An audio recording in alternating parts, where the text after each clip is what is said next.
working into this industry from over a decade now. See, initially when I started my company, the goal and the vision behind that company was to basically become a true partner of entrepreneurs. Own product is not given to pride because we are more focused on the client's work. I believe sooner you will get investor, that will be good visibility. Because nowadays people are just giving more value to the product if that is funded. The time is like that. You have to fail fast and learn fast. Hello everyone. So I met today with one of the incredible founder. His name is Ronak. So Ronak, if you can just quickly tell about yourself, who you are, what you did, and what is solving for the market right now. So, we are working into this industry from over a decade now. Okay. I have been part of more than 20-25 products. Mm-hmm. I am running my own consulting and technology firm called Kaldar Tech Consultancy Private Limited. Okay. And recently, we are working on a product for transporters. Mm-hmm. Basically, we have built a ERP solution for them. Okay. It's a compliance first ERP. So usually in India, like what happens is the average transporter loses around 5 to 10 lakhs on compliances, TDS, e-way bills. So we are trying to solve that using that. Right now we have validated the product. Okay. There are 4 transporters who are using the product. Okay. And for a while we will be refining with their feedbacks and all, and later on we will be launching it aggressively.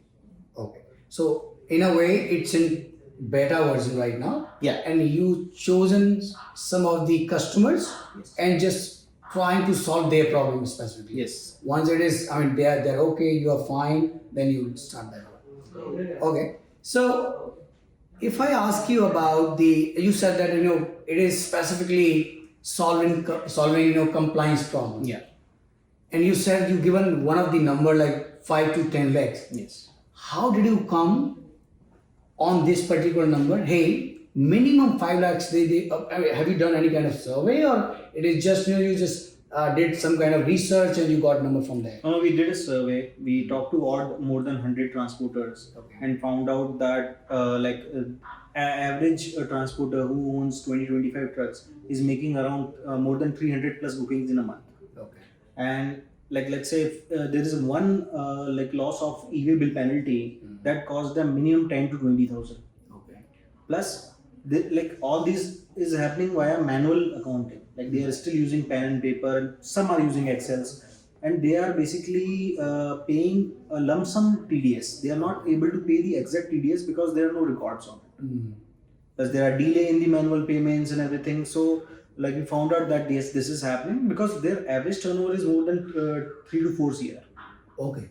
And then I think that the number would be definitely. Yes. It can also be more. It can be more. Yeah, 100% right. So, during this, specifically if I talk about the product, Yes. During the development of the product, I'm sure you already expert, you delivered a lot of solutions through your, software development company.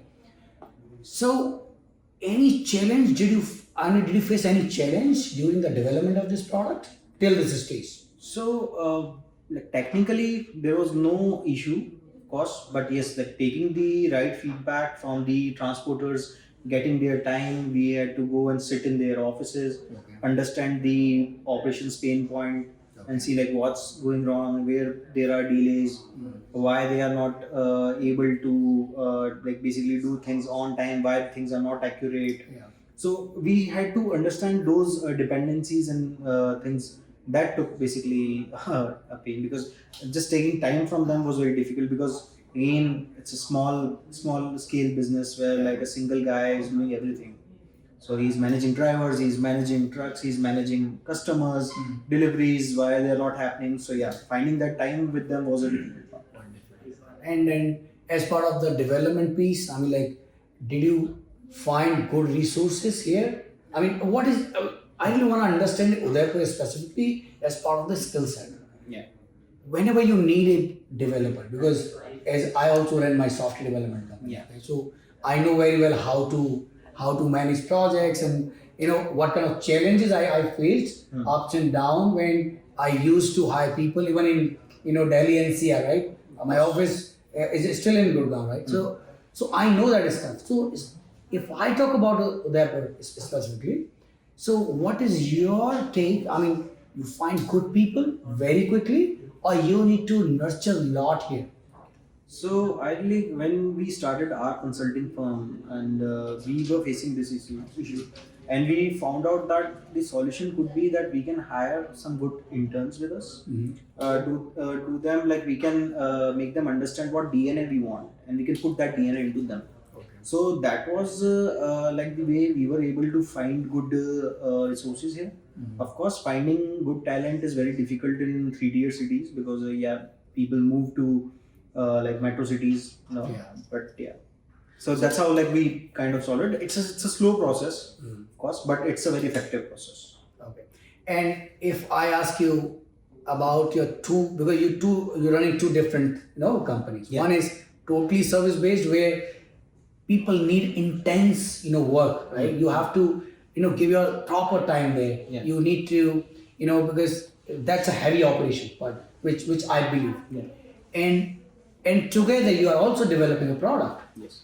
And product development is again another level of struggle. Correct. Because I know that as well. Yeah. So how are you managing? Like, what is your kind of percentage time where you say that I would focus 80% on the product and 10% on the service? So what is your take on that? I mean, See, initially, when I started my company, the goal and the vision behind that company was to basically become a true partner of entrepreneurs.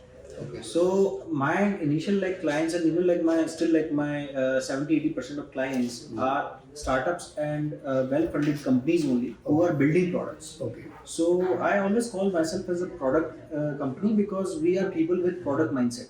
Okay. Because it's been 10-11 years we are working and building products only. So yes, we focus on that, but that's very true that we had to maintain a very good balance between there. Sometimes our own product is not given priority because we are more focused on the client's work. Once clients is just crying, hey, I need this one. And you have to do that.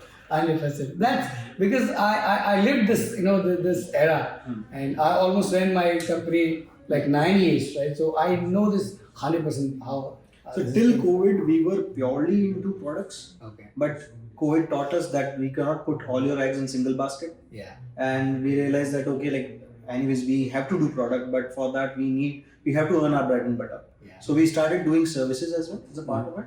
So at that time we were working like 70% of services and 30% of product. Today again we have shifted our focus. That's a switch. That's a switch, and again it's 30% services and 70% of product. End of the day, you're just feeding your people Yes. from the services, and no one either you have investor money, Yes. or you just earn it, right? Correct. Yeah. So that's We cool. haven't onboarded any investor on the product, although we have two proposals. But yeah, I think it's a bit early right now. But why? I mean, that's a very important point. I believe sooner you will get investor, that will be good visibility. Because nowadays people are just giving more value to the product if that is funded. I agree. But see, right now my product is into validation phase. We are doing refinements, and somewhere I feel like if we are able to like pull some months like this, we will be able to we can reach to a break-even point. And if we are that, I don't think so. We need those funds right away. Of course, at that level, and at that time we can ask for a better valuation. Okay. So maybe I think somewhere things are valuation is not matching. Yes. Okay. Okay. I see. So any advice would you like to give to younger generation who is just simply starting their new startup, specifically the platform development? See, if you're starting anything new, like one, you should focus on this thing that whether this is something people will pay for it, and you should not be afraid of pivoting it. Like you can start with something, but market, people, audience will teach you something different, and you should be very quick in adapting new things and then releasing it. Because now I think the time is like that. You have to fail fast and learn fast. We should go in that way. Because end of the day, here we always think about success rate, right? Yeah. Even we talk with our kids, we say, hey, you have to pass first, right? Correct. We don't say that if you will fail, that's okay, but you will learn something. Yes. But yeah, I think that's a very good talk, I would say. And thank you so much, Ronak. Yeah. Thank you. It was great, pleasure meeting you. Same here. Yeah, thank you.